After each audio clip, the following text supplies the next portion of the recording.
Alors, non, la question c'est est-ce que Macron c'est sensible à... je crois que ce qu'il faut c'est lui coller une bonne majorité au Parlement de droite. Je pense que c'est quelqu'un, s'il a une bonne majorité... Enfin, je le connais un peu parce que j'étais aux commissions Attali avec lui. Hein, et j'étais dans les deux Attali. Il y a eu un Attali à 40 et puis un Attali 2. On était 12 et j'étais dedans. Donc je le connais très très bien. Tati tellement intelligent qu'on ne sait pas trop... L'intelligence est tellement brillante qu'il est capable de faire danser une chaise, quoi. Hein, donc ça c'est le... Mais je pense fondamentalement quand même que c'est quelqu'un avec lequel c'est possible de discuter. Il a bien compris le business. Hein. Il a bien compris le business, il a bien compris la finance, il a bien compris que l'entreprise est au centre. De ce point de vue-là, je crois qu'il a compris. Non, je pense que la vraie façon de faire, c'est d'avoir une majorité de droite au Parlement, un Premier ministre. Et puis il sera capable, à mon avis, de faire évoluer la gauche. Donc, à mon avis, toutes les histoires actuelles, il faut surtout s'unir. Alors, je vous conseille les papiers qu'ont écrit d'Ormesson et dans le Figaro, le d'Ormesson et puis Pécresse. Je pense que le meilleur, c'est Pécresse. Pécresse-Figaro aujourd'hui. Je pense qu'elle a défini la stratégie beaucoup mieux que tous les chefs. Hein. Et puis Ferry aussi. Ferry a fait allez, vous tapez Ferry YouTube Macron. Il a fait un truc fabuleux. Bon, donc voilà. Donc, ah oui, mais je pense que ça va changer beaucoup suivant que la majorité... C'est une majorité complètement éclatée. Alors là, on va rentrer dans tous les... Mais je pense que s'il a des gens assez déterminés en face de lui, c'est un gars suffisamment intelligent pour comprendre, et puis il va faire avec tous les gars de la gauche, il va prendre éliminer un morceau. Mais non, je pense qu'il est quand même... il est contre la sortie de l'euro, il est pour l'Europe, il a compris que le business est au centre, il enlève l'ISF, il a compris que pire que l'ISF, les calculs de plus-value, entre confusion entre gain du travail et du capital, il a pigé, puisqu'il l'enlève. Donc il y a quand même beaucoup d'actifs. Je pense que tout ce qui est, par contre, tout ce qui est identité, immigration, là, il est super flou. Là, hein. Tout ce qui est Fillon dans les programmes était beaucoup plus clair. Hein. Était beaucoup plus clair. Hein. Donc, oui. Moi, j'aimerais comprendre le programme parce que je comprends macroéconomiquement, comment vous gérez le programme pour remonter un pays. Moi, je gère pas, je dis d'autres l'ont fait. Non, mais du moins ce que vous proposez pour remonter un pays. Je propose rien, je vais dire ce qu'ont fait les autres. Hein. Il y a juste 2-3 petites questions moi là-dedans. Oui. C'est par exemple, vous voyez, que vous avez dit, c'est couper le RSA, du moins le diminuer par 5. Si j'ai c'est dit couper le RSA par 5. Non, j'ai pas dit ça. Non, j'ai dit que si vous arrêtez le chômage. Oui. Évidemment, en gros, les mini-jobs vont remplacer les RSA. Oui, en fait, c'est mettre ces gens au travail avec des contrats de travail donnant la flexibilité. Mais s'ils touchent, en fait, ils touchent 1 200 € quand vous regardez bien. Oui, un RSA dans les faits, officiellement, on dit 400, mais c'est totalement faux. Moi, le gars que j'ai compris, j'ai discuté, il m'a tout raconté ce qu'il gagnait. Il gagnait 1200. Moi, je vais vous le dire, le RSA, parce que je suis des gens et j'ai été en plus vous les aidez, parce que je viens d'un quartier à la base. Ils ont 1200. Donc je vis avec des gens qui étaient co-RSA. Donc c'est 450 € le minimum social, et après vous avez des appels de 300 €. Voilà, basta, c'est point final. Attendez, on est à 750 €. Alors ça, c'est ici. Alors en Bretagne, vous allez rajouter 200 € de la mairie. Non, c'est totalement faux. Je vous le dis, j'ai à peu près...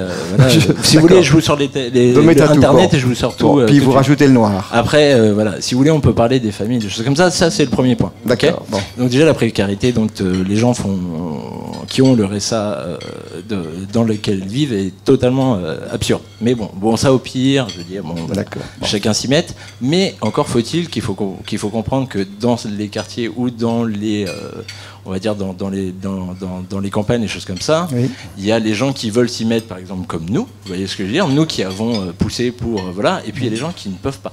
Vous voyez, c'est aussi la grande différence. Alors c'est tout le sujet de la culture, de la connaissance, etc. Jusqu'où est le vœu peu. Voilà. C'est la dignité. Donc, c'est ça. Et donc, faut pas trop... c'est le vœu peu. Moi, je sais que le gars accusait la société. C'était passionnant, la journée. Je regrette qu'il n'y ait pas eu... Mais c'était tout le sujet d'en vouloir à la société. Et puis après, une journée de discussion, il m'a quand même avoué qu'il avait fait 2-3 bêtises et que sa chute, c'était dû à une bêtise, c'est qu'il buvait pas mal, il sortait, et il s'est fait retirer le permis de conduire, il a perdu son job.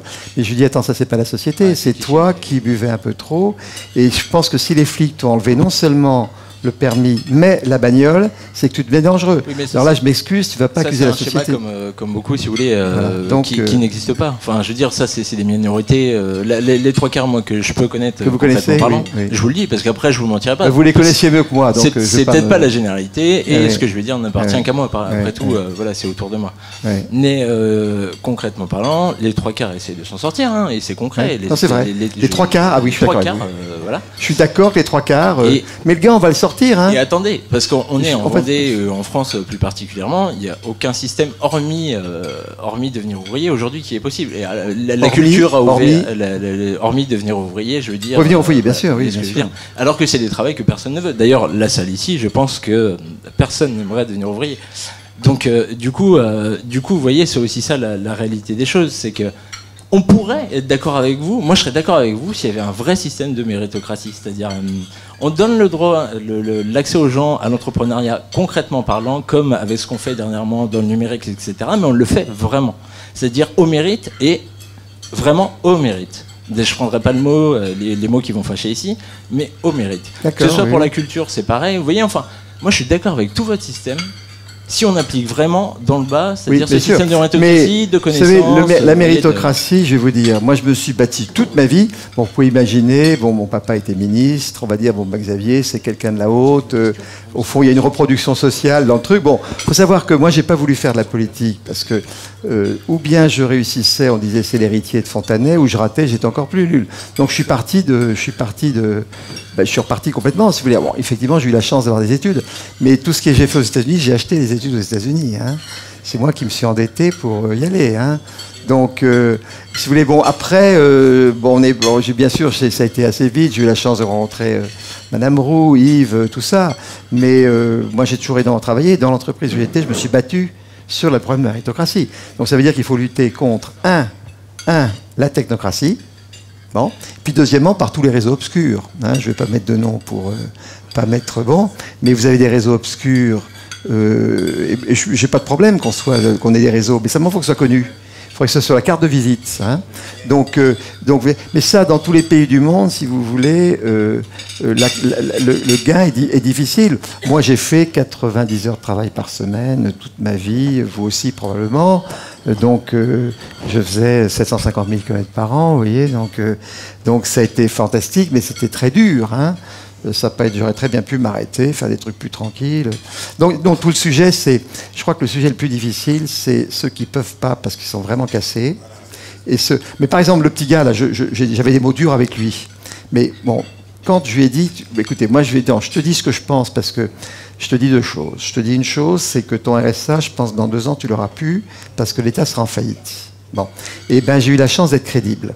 Et il m'a dit, vous savez, je sais que c'est grave. Alors j'ai dit, écoute, maintenant, je pense que si tu es prêt à réparer la bêtise c'est quand tu as perdu le permis de conduire, tu étais sous avec des copains dans ta bagnole le soir, un vendredi soir, etc. Bon. Alors le problème maintenant, c'est qu'il faut que tu retrouves ton permis de conduire. Alors je dis, écoute, ça coûte combien le permis de conduire? Ben je dis, c'est 1 000 €. Bon, écoute, c'est pas compliqué. Donc, écoute, je te paye à l'heure. Hein, donc, je te donne un chèque emploi-service. Tu toucheras 12 € l'heure. Et puis, on va faire combien? 80 heures ou 100 heures pour ça. Alors, par contre, le fric que je donne, tu le claques pas. Hein. Alors, c'est peut-être pas plus compliqué que ça. En fait, il y a une femme géniale qui s'occupe de lui, tu coach. Et donc, je paye la femme. Et je dis, dès que tu auras tes 1200 €, tu passes le permis. Et donc, le gars, il reprend de la force. Mais je vous assure que la force physique de travail qu'il a, elle est abîmée. Hein, parce que, bon. Alors, c'est intéressant parce que c'est tout le sujet. C'est pas le sujet du gars qui peut pas parce qu'il est très doué. Et il s'exprime très très bien. Mais le vrai sujet, c'est qu'il accusait la société. Et ça, j'ai dit, j'accepte pas. Parce que j'ai dit, tu sais, moi, je vais te dire, je ne devrais pas être ici, je devrais être en Suisse. Hein, et donc, je vais t'expliquer les impôts que je paye. Hein, bon, je ne vais pas dire le chiffre parce que tu ne comprendrais pas, mais je peux dire que tous mes copains sont tirés. Et quand il n'y aura plus de patron, il n'y aura plus de boîte. Et le gars, il est devenu très réaliste. Hein, très, très réaliste. Hein. Ouais. Bon, donc c'est un vrai travail, vous voyez, on discutera après, hein. Mais je comprends tout à fait, mais c'est ça le vrai sujet. Et si vous voulez, là où des gars comme Roger Douglas, vous voyez, des gars comme Schroeder et Hartz, ils étaient forts parce que le vrai travail, je vais vous dire, pour moi, je pense qu'il est là. Et il faut se payer ses voisins, Et puis, il ne faut pas avoir peur de discuter avec les gens, de se dire le truc. Et si vous voulez, et moi, ce que j'ai aimé, c'est que je pense que le gars, peut-être qu'il a, mais il a compris qu'il avait fait une bêtise. Et quand il l'a avoué, eh ben, je veux dire, tout est reparti. Une question plus large ou globale sur les expériences que vous avez montrées, et aussi par rapport au thème, doit-on faire confiance aux entrepreneurs? Comment les entrepreneurs peuvent-ils influer vraiment les politiques, et quels sont les exemples? Là où il y a eu des décisions qui ont été prises, il y a quand même des exemples de par le monde où on a réussi à assainir un peu les finances, à faire des vraies décisions. Beaucoup. Comment ces déclics, quels sont les exemples, même si évidemment un exemple allemand, un exemple néo-zélandais n'est pas transposable en France tel quel, mais qu'est-ce qui pourrait être un déclic, qu'est-ce qu'il a été ailleurs et quel serait en France peut-être voilà, ce qui pourrait faire bouger le grand déclic, c'est que les hommes politiques se sont rendus compte que les entreprises étaient vraiment aux clés du fonctionnement de l'entreprise. C'est pour ça que Schröder s'est mis à côté d'un entrepreneur Volkswagen, vous voyez. Et donc je pense que le premier truc, c'est que les hommes politiques donnent écoutent vraiment, ou donnent des postes de responsabilité à des gens qui... Parce qu'un homme d'entreprise, moi j'ai une petite fille politique, mon père est homme politique, et puis si je fais ça, attendez, pour rien, et je me ruine pour faire ça. Bon, quelque part, j'ai un petit amour de mon pays. Et donc ce qu'il faut, c'est que les hommes politiques s'approchent de gens qui connaissent le business, si vous voulez. Or, en fait, le politique est devenu un métier. Une des grandes différences en Suisse, si vous voulez, c'est que les hommes politiques, vous êtes 2 fois députés, puis après vous retournez au boulot. C'est encore plus fort en Suisse. Je ne sais pas si vous savez que, en fait, vous pouvez être tout à fait député, hein, et on vous prendra 100 jours par an, et l'État vous paiera votre salaire sur le prorata, et vous serez député. Mais vous ferez 2 mandats, puis après, vous retournez travailler. Et donc, vous continuez votre boulot en étant député. Et alors, vous comprenez pourquoi c'est possible? Parce qu'ils ont coupé l'État et donc, la fiscalité au niveau d'un canton, c'est plus facile que la fiscalité française, où on veut faire vous voyez? Et puis, en fait, ils ont des lois différentes canton par canton. Ils ont même des constitutions, mais elles sont super plus simples, parce que c'est tout petit, c'est adapté au pays, et puis ça change. Il y a les référendums tout le temps, vous voyez? Et donc ça, c'est un mécanisme qui joue beaucoup. Bon, après, chez Roger Douglas, après, il faut toujours des miracles. Mais en fait, le directeur financier, le ministre des Finances de Roger Douglas, c'était un gars de Morgan Stanley. Vous vous rendez compte? Bon. Morgan Stanley, quand même. Bon. Et bon, mais le gars... Paul Martin, c'est aussi, je crois qu'il devait être... Il n'était pas Goldman, mais c'était encore un grand banquier. Donc en fait, ils ont compris... Mais De Gaulle avait pris Pompidou. Vous voyez? Regardez, De Gaulle avait toutes les intuitions. De Gaulle, il avait pris Pompidou et il voulait décentraliser. Donc je pense que c'est ça les trucs à faire. Vous voyez? Mais maintenant, ils sont tous entre eux. Donc après, mais ça, c'est la sphère civile de commencer à gueuler. Il ne faut pas qu'ils restent entre eux, quoi. C'est juste en complément de sa question, le lien entre des politiques qui arrivent à comprendre que l'entreprise va relancer, ok, mais il y a l'acceptabilité sociale de l'affaire. Où peut se passer le déclic? On est pays en France, on le sait depuis toujours, où on... Si vous voulez, c'est l'acceptabilité. Moi je ne crois pas dans un providentiel qui pourra l'emmener. Il faut qu'il soit accepté. Et tous les providentiels qui sont venus en France sont toujours venus par le chaos. Tous. Bien sûr. Et si on peut éviter qu'ils viennent par le chaos, ça ne sera pas plus mal. Oui. Par contre là, je ne vois pas où est la clé d'acceptabilité sociale d'un changement. Alors le problème, vous voyez, je veux dire, la clé, elle est très importante. Je pense qu'une des clés... Je regrettais, oui, je connais très bien Plassa, qui est un de mes meilleurs amis, puisque j'étais dans la restauration. Hier, j'étais à un dîner où il était invité. Vous l'écouteriez, vous diriez, celui-là, il est vraiment bon. Je vous assure que sur des sujets politiques, il était absolument extraordinaire. Et donc, je pense qu'il y a des tas de types comme ça. Il faut dire aux hommes politiques, on connaît le monde aussi. Ils ne connaissent pas le monde. Donc, il faut leur dire, écoutez, rapprochez-vous, et il faut les prendre et les secouer. Il y a comme ça qu'on y arrivera. Je pense que Juppé avait pigé, hein. Ça je suis absolument convaincu. Je pense que Fillon, il avait pris De Castres. Hein. Moi je connais très bien Henri De Castres, un très bon ami. Fillon avait aussi pigé. Hein. Je pense que Macron, il est capable. C'est possible, c'est pas impossible. Mais ça, il faut lui dire. Hein. Il faut le dire, il faut faire des tweets, il faut lui faire des lettres. Mais c'est une bataille. Hein. C'est une bataille. Et c'est un combat. Alors il faut aussi de l'autre côté que les patrons se comportent bien. Alors moi, je vous assure que l'immense majorité, c'est des types bien. Quand on voit, on peut discuter sur toutes les petites combines des députés, des sénateurs, mais vous vous rendez compte quand vous gérez des boîtes qui capitalisent 50 milliards, vous vous rendez compte dans le monde entier? Et je vous assure que les gars sont complètement clean. Les grands patrons des grandes boîtes, quand on voit tout ce qui passe et ce qu'ils pourraient faire, Et moi, je vous assure, alors je parle pour ceux que je connais, c'est vraiment des mecs bien. Hein. Alors on va dire qu'ils sont super payés, mais enfin, il faut faire tout ça après impôt. Il faut diviser tout par 8. Qu'en pense des Niel ou des Simoncini, qui sont des patrons de... Oui, alors là, bon, moi je les connais, je vais rester, je les connais pas, donc je ne vais pas en parler, si vous voulez. Alors après, il y a la différence entre l'argent qui est fait parce qu'on a pris des risques et puis l'argent, les revenus, si vous voulez. Mais moi, mon petit monde, si vous voulez, c'est les boîtes françaises monoproduits comme Essilor, vous voyez Schneider, Air Liquide, totalement mondialisées, à PDG qui dure. Bon, avec des vraies clusions d'entreprise. Moi, je dis que là, là, il faut aller chercher ces types-là. On en trouve aussi dans les plus petites boîtes. Hein. Il y a des PME, il y a des patrons de PME, donc c'est pas eux aussi qui ont des valeurs, alors qui connaissent plus le territoire. Donc, je pense qu'il faut trouver des grands, des moyens, des petits. Hein, il ne faut pas dire... ça, je pense que c'est un travail. C'est à nous de le faire. Alors moi, je pense que le vrai boulot, c'est les médias. Hein, parce qu'il y a un vrai sujet d'éthique des médias, si vous voulez. Hein. Moi, je les vois bien. Moi, je sais que je suis totalement ostracisé. Parce que, vous savez comment les émissions... En fait, il y a des petites boîtes qui appellent les gens pour dire est-ce que vous pouvez venir avec... je ne sais plus comment ça s'appelle. Vous savez, des petites émissions marrantes. Moi, j'arrive tout le temps en tête. Hein, on est 4 ou 5 et on est tout le temps bloqué par la DG. Et je le sais parce que les filles qui recrutent, elles me disent, écoutez, Calvi, par exemple, M. Fontanet, est-ce que vous êtes prêt pour demain soir, Calvi? Je dis oui. Et puis coup de téléphone, ah ben non, c'est non. Je dis, c'est la 3e fois. Ouais, écoutez, M. Fontanet, on vous le dit, c'est parce que... Bon. Puis il y a des réseaux obscurs aussi qui tiennent la télé, qui bloquent les gens pour des raisons. Hein. Je peux dire que là, c'est puissant. Alors là, donc des règles, c'est dire qu'on met sur sa carte de visite tous les réseaux dans lesquels on est. Il n'y a pas de problème, mais c'est officiel. Masquer ça, quelque part, c'est contre la démocratie. Alors ça, j'ai proposé au comité du barreau de lancer ça comme idée, vous voyez. Donc on commence à être un peu plus transparent sur tout ça. Et ça, je veux dire, ça, c'est ce qui fait le plus de mal. Vous voyez, quand vous parlez de la méritocratie, le vrai, il est là. Le vrai mal, je pense qu'il est là. Hein, bon. Mais vous savez, moi j'ai des tas de copains qui le sont, c'est aucun problème, c'est des gars très bien. Le seul problème, c'est quand on ne sait pas. Hein. Mais c'est des gars formidables. Hein, et moi je l'ai vécu dans les boîtes, il y a des tas de boîtes dans lesquelles on n'avance que si, quel que soit votre talent. Mais moi j'ai pas de problème. C'est des gens très généreux et tout, simplement il faut que ce soit connu. C'est mon seul problème. Alors après, je pense que l'éthique des médias, l'autre éthique des médias, j'ai fait des papiers aux Échos que mes amis m'ont pas voulu que j'ai 2-3 amis qui m'aident. Ils m'ont dit, Xavier, c'est trop dangereux, tu ne le publies pas encore. Hein. Mais je pense que, si vous voulez, quand les médias ont plus de 50% de leurs recettes qui viennent de la pub, la mentalité du média change puisqu'ils vous utilisent pour vous vendre aux annonceurs. Vous avez compris?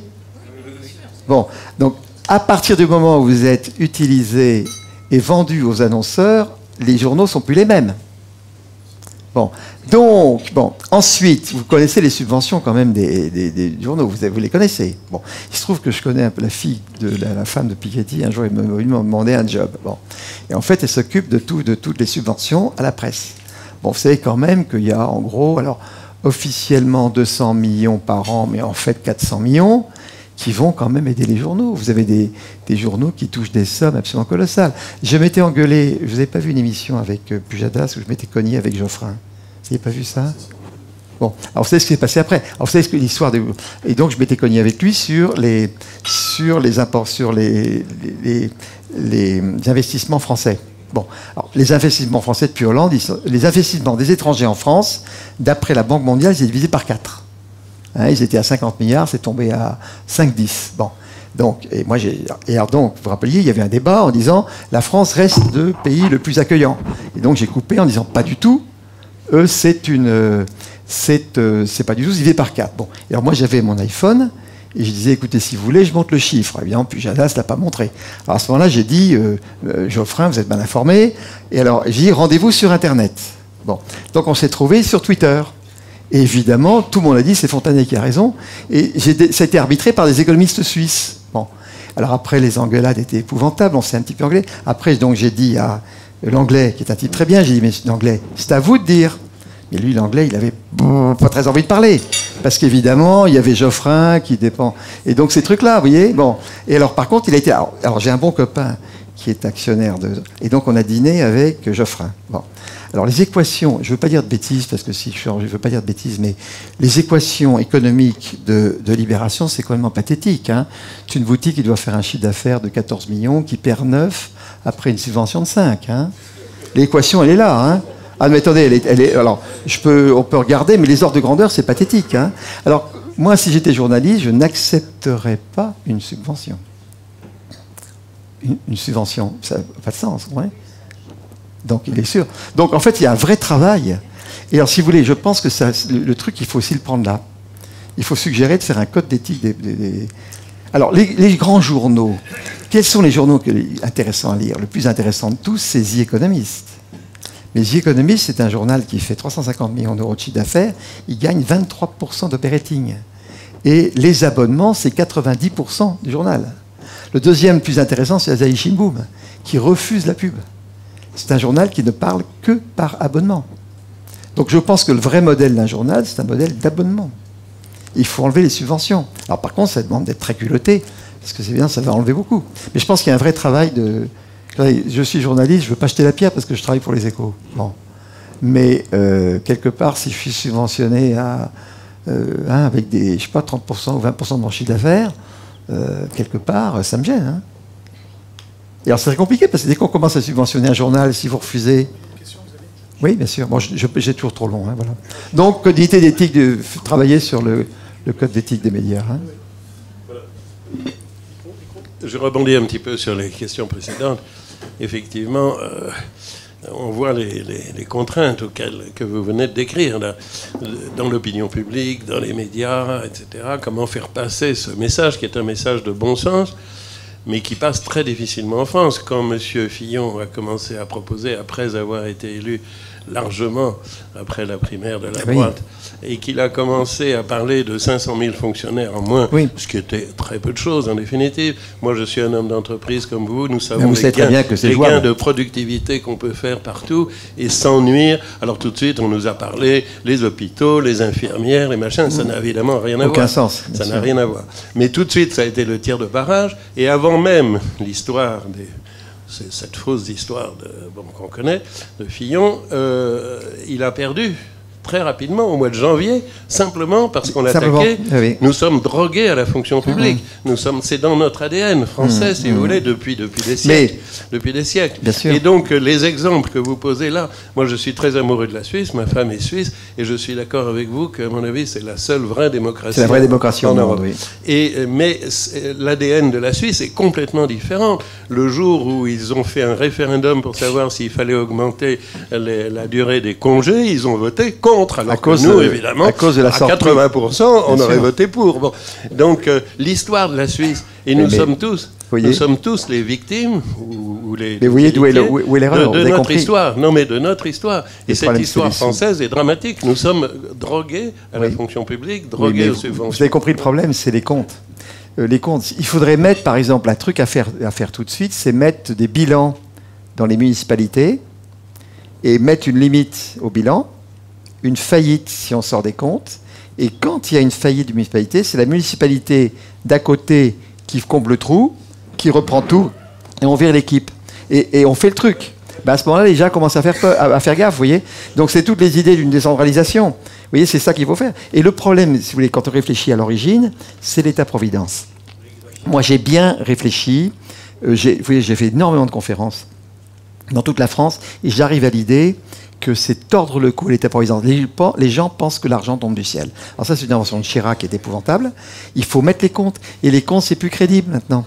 Et donc, tout vient de ce que les gens ne connaissent pas l'économie. D'où j'en reviens à mon petit cours de stratégie qu'il faut faire dans toutes les écoles. Ça se prend là. Malheureusement, c'est long. C'est pas du tout immédiat. Mais je pense qu'on installerait des bilans dans toutes les communes. Vous voyez, Poitou-Charentes, vous voyez. Et quelque part, il faudrait saisir les biens de Mme Royal. Hein. Ben, il faudrait qu'on leur dise, écoutez, vous mettez une partie de vos biens en caution, de trucs. Ben oui, si on lui pique un appartement parce qu'elle a fait des bêtises, ça lui fera du bien. Et donc, en fait, ça vient aussi... Attendez, mais il faut... Ben oui, on va dire, on est maire, et ben écoutez, on prend une petite caution sur votre maison, et si c'est mal géré, ben on la pique. Hein. Ben vous verrez, les budgets, ça ira mieux. C'est des trucs comme ça qu'il faut faire. Il faut par exemple faire des trucs où on s'amuserait à mettre des bonus. Vous voyez, on prend les salaires, on les augmente de 10, et puis on variabilise 30. D'accord ? Oui, mais attendez, d'autres l'ont fait. Alors, je donne des idées. Mais attendez, on peut le faire dans une mairie, par exemple. On peut dire... Alors, une des idées que je vous propose aussi, c'est que vous disiez la Vendée. Parce qu'au fond, la Vendée, vous êtes un truc formidable. Parce que je me suis promené avec Yves. Donc, j'y étais il y a quand même, chez Beneteau, il y a combien, 20 ans. Le tissu, il reste bon, comme ça.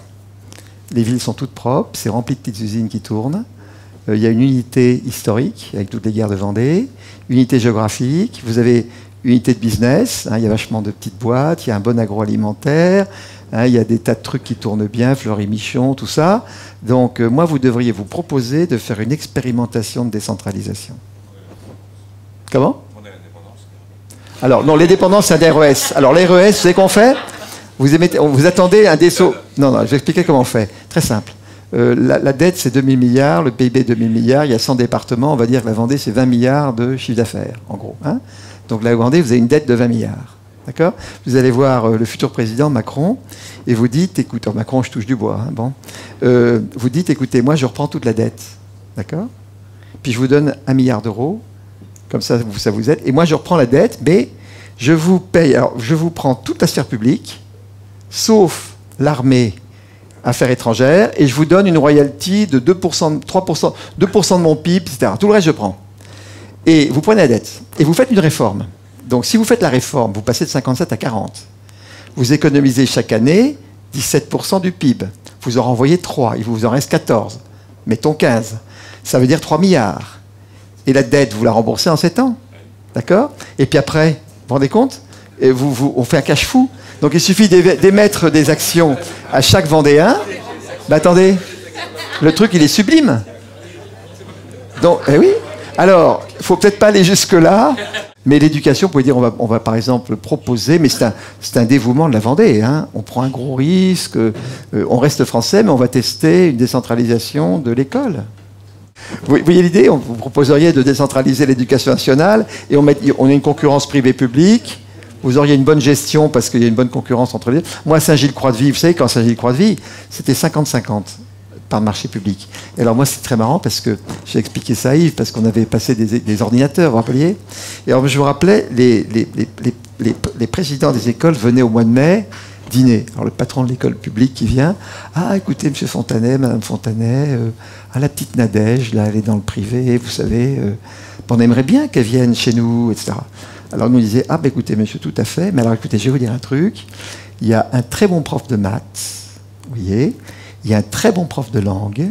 Alors, si vous nous garantissez que la petite Nadège est dans cette école, pourquoi pas, on la passe chez vous. Bon, à peine dit ça, le lendemain, le patron de l'école privée venait dîner à la maison, M. Fontanet, etc. Il paraît que la petite Nadège, mais rassurez-vous, l'an prochain, bon. Et donc, c'est la concurrence qui faisait que ça tenait bien. Et alors, l'histoire, je vous assure qu'elle est vraie. Quand mes filles sont rentrées à Paris, on est acquittés pour rentrer, elles ont eu aucun problème, j'ai raconté ça avec l'événement, elles n'ont eu aucun problème pour se caser et elles n'ont aucun problème de niveau. Et elle a dit la grande différence, c'est que les profs sont meilleurs en Vendée qu'à Paris. Et c'est normal parce qu'un prof de Vendée a un statut, alors qu'à Paris, il vit en banlieue, il arrive crevé. Et elle a dit, c'est pas la grande différence, c'est que les profs étaient bien meilleurs là-bas qu'ici. Ils ont plus d'expérience. Eh bien oui. Oui, mais ça, c'est qu'il y a de la concurrence, plus le fait que dans la ville, etc., et mes gosses n'ont eu aucun problème. Quand on est parti, vous vous rappelez, ma mère disait, attendez, Xavier, des filles, vous allez dézinguer vos filles en allant... dans... Eh ben non, il s'est passé le contraire. Donc ça veut dire aussi que c'est jouable, des trucs comme ça. Je voulais effectivement apporter une précision quant à la réduction possible des fonctionnaires. Puisque effectivement on a constaté depuis le mandat de Sarkozy que cette réduction des fonctionnaires était possible, puisqu'elle avait été... Il ne faut pas remplacer. Non, elle avait été effectivement entamée par Nicolas Sarkozy pendant sa mandature, mais que c'est beaucoup plus difficile pour les fonctionnaires territoriaux et locaux, puisqu'effectivement leur nombre est strictement lié au système électoral français. Ouais, et que quelque part les élus locaux, donc faut trouver, oui. Et que les élus locaux et territoriaux ont intérêt à toujours finalement faire croître cette. Oui. Mais on est ramené au graphique anglais. Vous voyez, le graphique anglais, vous voyez bien que quand quand vous baissez le nombre de fonctionnaires, la croissance dans la sphère privée est plus élevée, donc au global, vous gagnez. Donc ça, c'est ces histoires qu'il faut expliquer, si vous voulez. Mais c'est vrai. Mais c'est pas dans l'intérêt des gens qui sont élus et qui veulent être élus toute leur vie. On est ramené à des systèmes de constitution où on dit que il faut que les gens fassent 2 mandats, point barre. Oui, oui, c'est des trucs comme... C'est par ces biais-là. Enfin, moi, je sais qu'en tant qu'entrepreneur, je m'attaquerais en fait au mécanisme de base de la Constitution. C'est évident. Mais il faudrait mettre dans la Constitution la faillite d'une mairie, la faillite d'une région. Il faut la mettre dans la Constitution. En plus, on n'a plus de sous. Donc, je pense que c'est pas... Moi, je veux dire, je suis absurde. Bon, il m'est arrivé 3-4 fois de faire des trucs durs chez Essilor. Hein. On a toujours expliqué les comptes aux gens. Et dès qu'on commence à expliquer qu'on est près de la faillite, qu'on est crédible, vous imaginez pas les trésors, les gens comprennent tout de suite. Il ne faut pas sous-estimer les gens. Et il faut arriver expliquer la faillite, et en même temps, il faut immédiatement qu'il y ait un plan. Et donc, ça se passe. Moi, je l'ai fait 10 fois dans ma vie, mais dans tous les pays. On l'a fait aux États-Unis, on l'a fait au Corée. Quand on a commencé Nikon Essilor, on a repris une boîte qui était en faillite. Donc, on a avec le chairman de Nikon, M. Yoshida, on a pris les syndicats, on a montré les comptes, on a expliqué, on a baissé les salaires, et les ouvriers ont compris, parce qu'on était crédible. Et ils ont compris qu'un bilan, ils savaient que c'était le tapis, c'est tout. Et donc, en fait, c'était merveilleux. Et quand ça remarchait, on leur filait pratiquement presque 2 années de salaire en un pour les remercier au bout de 4 ans de tout ce qu'ils avaient fait. Mais ça passe, je pense que tant qu'on n'ira pas dans la responsabilité financière, on n'arrivera à rien. Parce que les gens pensent qu'il y a du trop de fric et tout. Et moi, je m'engueulais aussi, vous voyez, le gars de Challenge, que je connais bien, le patron, quand il fait les fortunes françaises. Bon, ce que je vous dis pas, c'est que dans la première page, il y en a 9 sur les 10 premières qui sont pas... Les 2 seuls restés, c'est Arnaud et Mme Bettencourt. Et encore, c'est pas sûr qu'Arnaud soit français. Tous les autres, ils sont suisses. Et on les colle dans les fortunes françaises. Alors ça excite les gens, ils sont tous barrés. Et on les met dans les fortunes. Vous voyez. Bon. Alors ça, c'est la mauvaise pédagogie. Donc moi, je dis au type, mais attends, c'est son papier, ça se déchire. Ce truc-là, je me désabonne de ton truc. Eh oui, donc y a tout. Je pense que le travail de... Je pense que moi, je commencerai l'éthique des médias. Faudrait... Alors moi, j'ai discuté ça avec des grands journalistes. Il dit, Xavier, ne dis pas ça. La dernière fois qu'il y avait un comité d'éthique des médias, c'était sous Pétain. Ah bah voilà. Non, moi, c'est pas une question, c'est simplement, j'ai noté tout à l'heure l'amour que vous avez pour les chiffres. Donc, je voulais apporter une réponse à une question que vous avez posée. Le nombre d'écoles en Vendée. Alors, je peux apporter une réponse uniquement pour l'enseignement catholique. C'est 267, à peu près, il me semble. Oui. Hein, donc, en Vendée, on scolarise dans le privé autant d'élèves que dans le public. Oui, c'est ça, c'est 50-50 par marché, voilà. Comme la Bretagne. Et puis, j'avais une proposition à vous faire, parce que je dirige un établissement scolaire qui n'est pas très loin d'ici, que beaucoup d'entre vous connaissent, c'est Saint-Gab. Et donc, on est, nous, toujours attentifs à toutes des nouvelles pratiques pédagogiques, des nouvelles innovations. Et je veux bien vous accueillir dès la semaine prochaine à Saint-Gab pour innover. Oui, mais attendez, on va faire ça, parce que le pauvre Fontanet, il sera aux États-Unis la semaine prochaine. Eh bien, donc moi, je vous propose de venir plus près, de venir à Saint-Gab. Oui, et là, vous êtes dans la Californie vendéenne. On va discuter, mais le pauvre Fontanet, vous avez un homme qui ne s'appartient plus. Et donc, en fait, non, moi, je veux un truc, vous mettez... Non, moi, le truc qui m'amuse avec vous, c'est pas faire la conférence, on va dire c'est bien et c'est fini. Non. Moi, je veux bien. Le deal est le suivant. Il y a combien de classes de... Il y a combien de classes de terminale 5. Non, mais en tout, en Vendée. En tout, en Vendée. Ah, c'est une école, ça, par contre. Hein, bon, on va dire 200, 300 Moins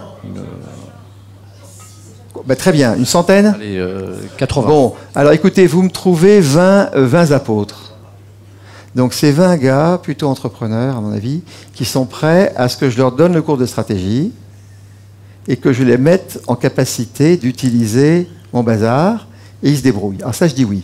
Mais aller faire le cours à l'école, je dis non, tout de suite. Les enseignants pour qu'ils puissent derrière non, je ne ferai pas ça. Intervenir.